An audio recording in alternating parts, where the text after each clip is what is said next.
오늘은 우리가 거의 이야기하지 않는 주제, 천사에 대해서 말씀을 드리겠습니다. 천사는 누구입니까? 하나님과 인간 중간에 있는 아주 특별한 존재죠. 우리 성경에서는 이 존재를 천사라고 부르지만 고대 그리스인들은 이들을 가리켜서 다이몬스라고 불렀습니다.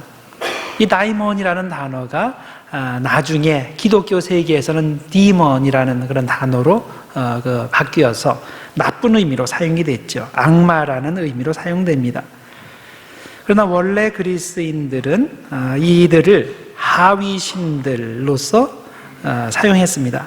선한 신들과 악한 신들을 모두 포함하는 중립적인 의미로 사용했습니다. 고대 로마인들에게도 이 천사를 가리키는 용어가 있었는데 그것이 지니라는 단어입니다. 지니어스의 복수입니다. 어느 개인이나 단체나 지역을 보호하는 일종의 수호신 혹은 수호 천사를 의미합니다.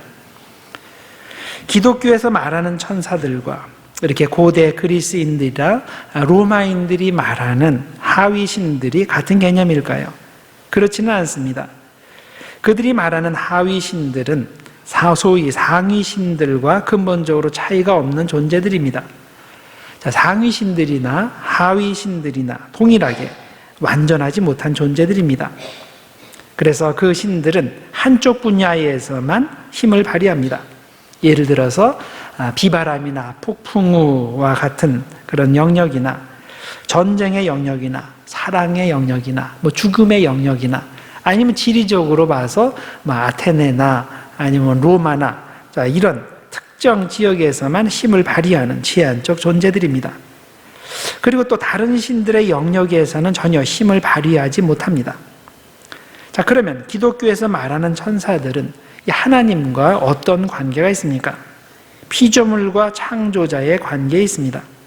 불완전한 제한자와 완전하신 전능자의 관계에 있습니다. 하나님은 모든 영역에서, 모든 지역에서, 모든 시간에서, 즉 과거와 현재와 미래에서 완전한 전권을 행사하시지만 천사는 주어진 영역에서만 하나님의 명령을 수행하는 능력을 가진 존재입니다. 오늘 우리가 성경이 가르치는 천사에 대해서 생각해 보려고 하는데 보통 개신교회에서는 이 주제에 대해서 별로 관심이 없습니다. 왜냐하면 개신교인들은 하나님과 인간 사이 중간에 위치한 그 어떤 존재도 필요하지 않다고 생각을 하고 그래서 오직 하나님과의 직접적인 관계만을 중요시 여기기 때문입니다. 그런데 구약이나 신약 성경을 읽어보면 천사에 대해서 우리가 생각하는 것 이상으로 많이 언급하고 있는 것을 발견하게 됩니다. 이렇게 성경이 천사의 존재를 가르치고 천사의 역할을 가르치고 있다면 당연히 우리도 천사에 대해서 배워서 알고 있어야 됩니다. 성경에는 천사에 대한 이야기가 얼마나 많이 나올까요? 상당히 많이 나옵니다. 그중 몇 가지만 예를 들어드리면 이렇습니다. 열왕기상 18장과 19장에 보면 엘리야가 갈멜산에서 바알 선지자 450명과 아세라 선지자 400명을 죽이는 장면이 나옵니다. 이렇게 하루아침에 그렇게 많은 선지자들이 죽었으니 우상 숭배를 주도했던 왕비 이세벨의 마음이 어떻겠습니까? 그래서 이세벨이 이 소식을 듣자 크게 분노하면서 엘리야에게 메시지를 전했습니다. 내일 이맘때까지 너는 죽은 목숨이다. 기다리고 있어라. 이런 메시지를 보냈습니다. 이 소식을 듣자 엘리야는 자기 목숨을 구하기 위해서 무조건 도망쳤습니다.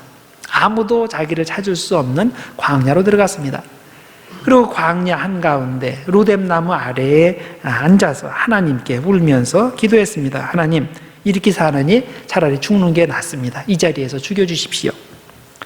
이 기도를 하고 나서 완전히 탈진해서 엘리야가 잠이 드는데 이때 누가 와서 그를 깨웁니까?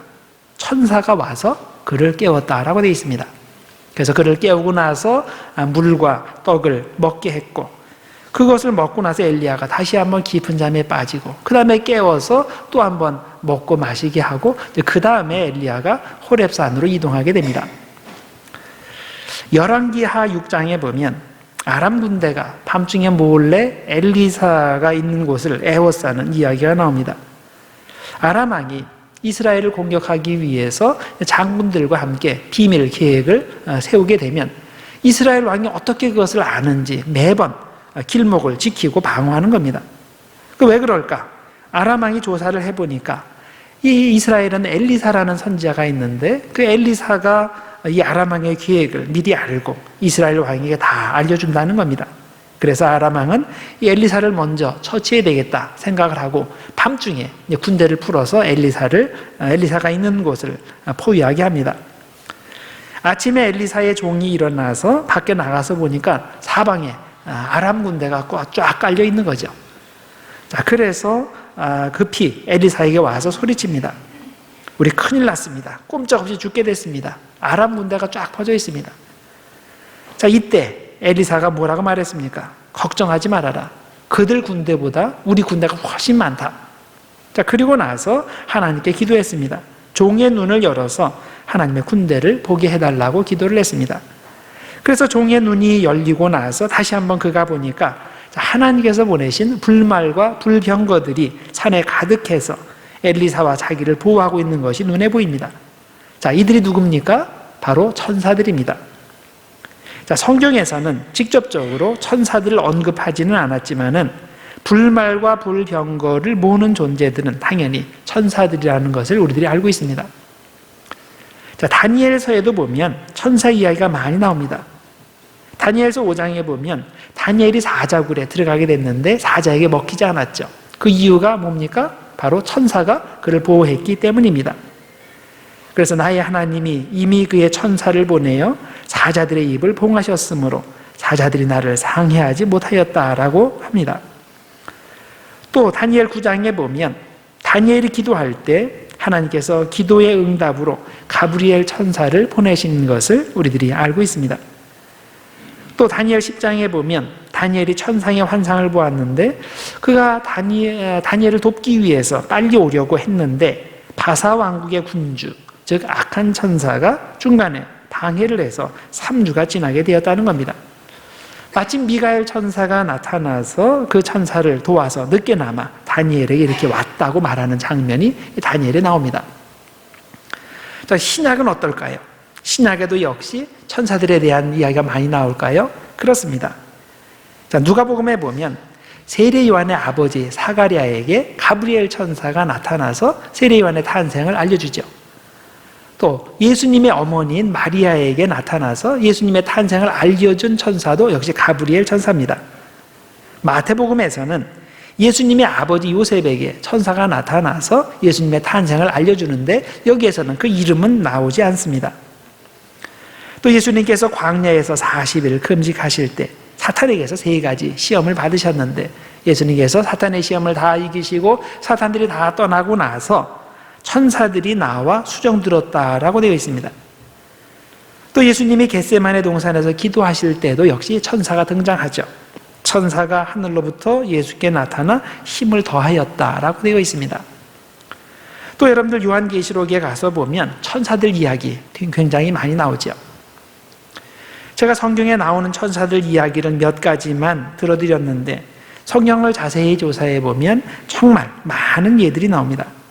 자, 성경에서 이렇게 천사들 이야기가 많이 나온다면 우리는 당연히 천사의 존재에 대해, 천사의 사역에 대해 알고 있어야 됩니다. 자, 우리가 천사에 대해서 잘 알고 있으면 당연히 우리 신앙생활에 큰 도움이 됩니다. 오늘 히브리서 1장 14절을 읽으셨는데 이 구절은 천사에 대한 가장 기본적인 사항들을 우리에게 알려줍니다. 모든 천사들은 섬기는 영으로서 구원받을 상속자들을 위하여 섬기라고 보내심이 아니냐. 자, 이것은 질문의 형식으로 되어 있습니다. 그러나 몰라서 하는 질문이 아니라 긍정을 강하게 강조하기 위해서 하는 질문이죠. 모든 천사들은 섬기는 영으로서 구원받을 상속자들을 위하여 섬기라고 보내심을 받은 것이다. 이 뜻이죠. 먼저 이 구절에서 천사를 영, 스피릿으로 부르는 것에 주목할 필요가 있습니다. 자, 천사는 세상의 물질과 상관없이 존재하는 영입니다. 자, 인간은 육체, 플래시와 영, 스피릿으로 구성되어 있지만 천사는 육체 없이 영으로만 이루어져 있습니다. 그러나 그렇다고 해서 천사에게 몸, 즉 바디가 없는 것은 아닙니다. 천사는 하늘의 몸, 곧 신령한 몸을 가지고 있습니다. 우리는 육체, 플래시와 몸, 바디를 혼동하지 말아야 됩니다. 육체는 세상의 물질로 이루어져 있고 그리고 자연 질서의 지배를 받습니다. 그래서 부패하고 썩습니다. 그래서 천국에 가면 육체는 자연히 없어지게 됩니다. 그러나 몸의 경우는 다릅니다. 몸은 우리가 이 세상에서만 가지는 것이 아니라 천국에서도 가지게 됩니다. 단 우리가 천국에 가면 현재 몸은 없어지고 새로운 몸을 받게 됩니다. 현재 몸은 썩는 물질, 육체로 되어 있지만 천국에서 주어지는 몸은 썩지 않는 영원한 몸, 신령한 몸입니다. 따라서 성경이 천사를 영으로 부를 때 천사는 인간의 육체와 같이 썩는 육체를 가지지 않았다는 의미이지 몸이 없다는 의미는 아닙니다. 천사는 영이지만 천국에 합당한 신령한 몸을 가지고 있고 그래서 영의 눈으로 볼 때 그 형체를 알아볼 수 있게 됩니다. 자, 그 다음에 천사는 온전한 이해력을 가지고 있습니다. 천사가 영이다라고 하는 의미는 살아있는 영이 기본적으로 가지고 있는 속성들, 대표적으로 이해의 능력을 온전히 가지고 있다는 뜻입니다. 사람의 이해력과 비교할 때 천사의 이해력은 완전합니다. 천사가 잘못 받아들이고 잘못 판단하는 것은 없습니다. 모든 것을 사실 그대로 받아들이고 올바로 판단합니다. 그리고 천사의 판단은 즉각적입니다. 사람은 어떤 것의 이치를 깨달을 때 시간이 좀 필요합니다. 왜냐하면 자초지정을 생각해야 되고 리즈닝, 추론의 과정을 거쳐야 하기 때문입니다. 그러나 천사는 하늘의 존재이기 때문에 모든 것을 즉각적으로 보고 올바르게 판단하고 이해합니다. 물론 천사도 하나님께서 창조하신 피조물이기 때문에 하나님에 비하면 절대 완전할 수 없습니다. 그러나 우리 인간에 비하면 천사의 이해력은 완전하다고 할 수 있습니다. 그런 이유로 천사는 모든 면에서 우리를 도울 수 있는 것입니다. 자, 그 다음에 천사는 큰 능력이 있습니다. 에베소서 2장 1절과 2절을 보면 악한 천사도 큰 능력을 가지고 있다고 설명합니다. 그는 허물과 죄로 죽었던 너희를 살리셨도다. 그때의 너희는 그 가운데서 행하여 이 세상 풍조를 따르고 공중의 권세 잡은 자를 따랐으니 곧 지금 불순종의 아들들 가운데서 역사하는 영이라. 자, 악한 천사는 공중의 권세 잡은 자, 즉 큰 힘을 가진 존재라고 여기하였죠. 또 욥기 1장 19절에 보면 천사가 욥에게 시험을 주는데 거친 들에서 큰 바람을 일으켜서 집 네 모퉁이를 쳐서 무너뜨렸고 이로 인해서 욥의 자녀들을 일시에 죽였다고 되어 있습니다. 악한 천사는 이렇게 파괴력이 막강합니다. 악한 천사의 힘이 이렇게 강하다면 악한 천사를 제압하고 이기는 천사의 힘은 얼마나 더 강하겠습니까? 열왕기하 19장 35절에 보면 하나님께서 선한 천사를 보내셔서 아수르의 군대 18만 5천 명을 일시에 죽였다는 말이 나옵니다. 이 밤에 여호와의 사자, 즉 천사가 나와 아수르 진영에서 군사 18만 5천 명을 친지라. 아침에 일찍이 일어나 보니 다 송장이 되었더라. 또 모세가 백성들을 이끌고 애굽에서 나오던 밤에 하나님의 천사가 애굽인들의 모든 장자와 그곳의 모든 동물의 첫 새끼를 죽였습니다. 문에 어린 양의 피를 바른 이스라엘의 집들만 이 화를 면했습니다. 또 요한계시록 7장에 보면 하늘의 네 천사가 땅 네 모퉁이에서 사방의 바람을 붙잡아 바람이 불지 못하게 했다고 했습니다. 천사는 이렇게 엄청난 힘을 소유한 존재입니다. 천사는 특히 사람들에게 대해서 막강한 힘을 소유하고 있습니다. 천사는 사람의 몸에 있는 병의 원인과 결과를 고치는 힘이 있고 사람을 죽이는 힘도 있습니다. 또 사람의 영혼을 완벽히 이해하고 있기 때문에 그 영혼을 살리는 힘도 가지고 있습니다. 자, 물론 하나님의 허락하에서 천사는 이 모든 것들을 할 수 있습니다. 다니엘 10장 17절 이하에 보면 다니엘이 엄청난 환상을 본 후에 몸에서 힘이 다 빠지고 호흡도 남지 않게 되는 거의 죽은 상태가 되었습니다. 이때 하나님의 천사가 와서 그를 만지며 그를 강건하게 해서 다시 일으켰다라고 되어 있습니다. 이렇게 천사는 사람을 살리고 죽이기까지 하는 막강한 힘을 소유하고 있습니다. 그렇다면 네 번째, 천사의 사역 대상은 무엇입니까? 누굽니까? 우리가 생각해 보아야 될 것입니다. 하나님의 은혜는 선한 사람들에게만이 아니라 악한 사람들에게도 전해지기 때문에 하나님의 명령을 수행하는 천사는 당연히 세상의 모든 사람들을 사역의 대상으로 삼습니다. 그러나 그중 특별히 천사가 돕고 섬기기를 좋아하는 대상이 있습니다. 바로 구원받은 사람들 혹은 하나님을 진심으로 찾는 사람들입니다. 그래서 읽으신 오늘 히브리서 말씀에 선한 천사에 대해서 말하기를 섬기는 영으로 구원받을 상속자들을 위하여 섬기라고 보내심을 받았다라고 설명하는 겁니다. 하나님의 천사는 이렇게 구원받은 성도들을 돕기를 좋아하는데 이렇게 천사가 성도들을 도울 때 눈에 보이는 모습으로 도울까요? 그렇지 않습니다. 왜냐하면 천사는 보이는 인간의 육체를 가지지 않았기 때문입니다. 천사는 보이지 않는 모습으로 우리의 이해를 돕고 우리의 의지와 감정을 돕습니다. 우리가 자발적으로 하나님의 길을 선택할 수 있도록 돕기도 합니다. 우리 마음에서 의심이 사라지도록 돕기도 하고 우리에게 거룩할 수 있는 능력을 주기도 합니다. 우리가 하나님께 기도할 때 하나님의 기도의 응답을 우리에게 전달해 주기도 합니다. 또한 천사는 우리의 육신의 병이 치유될 수 있도록 돕고 또 우리를 위험에서 구출해 주기도 합니다. 사실 이 모든 일들은 하나님이 직접 하실 수 있는 일들입니다. 굳이 천사의 손을 빌어서 하지 않아도 되십니다. 그러나 하나님은 천사의 손을 빌어서 그런 일을 하기를 좋아하십니다. 왜냐하면 하나님은 천사들과 성도들을 하나님의 선한 일에 동참하게 하셔서 동역자의 신분으로 함께 일하기를 좋아하시기 때문입니다. 우리가 신앙의 길을 갈 때 넘어지고 쓰러질 위험에 처할 때가 있습니다.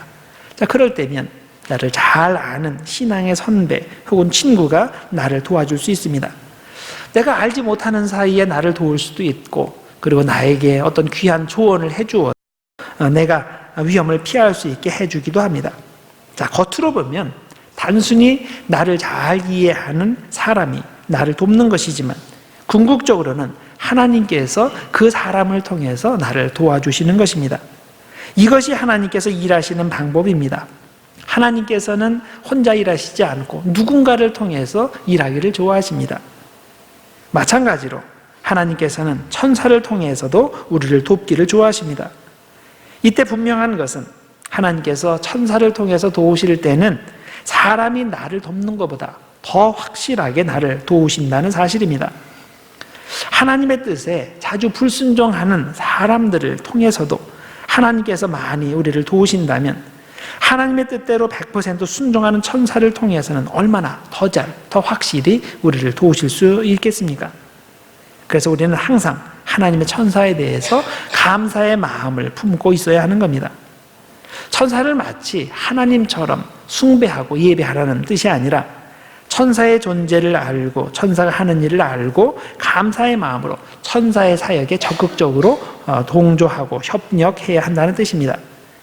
왜냐하면 우리가 천사의 사역에 협력하는 만큼 궁극적으로 하나님의 뜻에 협력하는 것이 되기 때문입니다.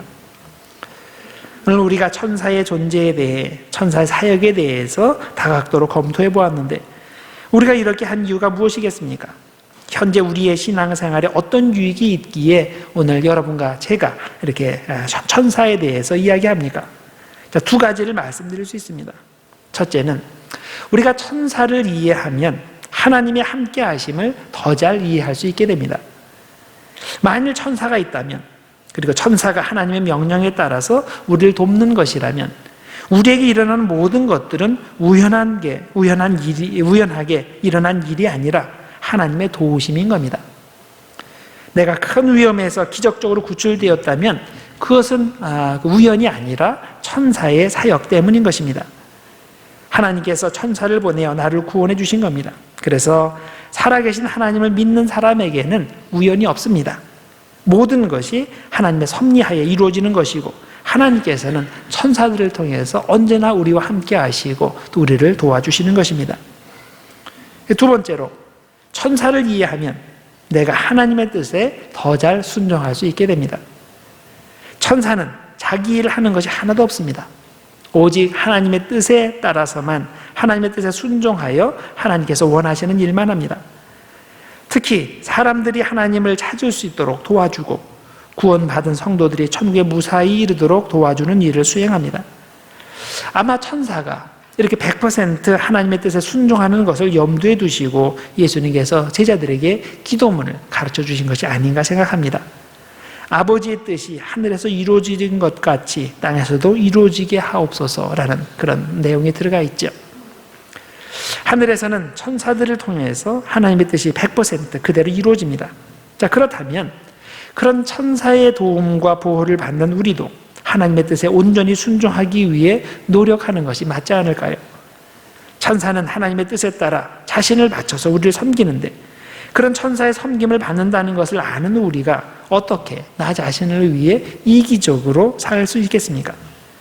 정말 내가 천사의 섬김을 이해한다면, 그것을 내가 매일매일 체험하며 산다면 나도 하나님의 뜻에 따라 다른 사람들을 섬기며 살게 될 것입니다. 자, 그러면 언젠가는 우리도 다른 사람들에게 이 땅의 천사가 될 수 있을 것입니다.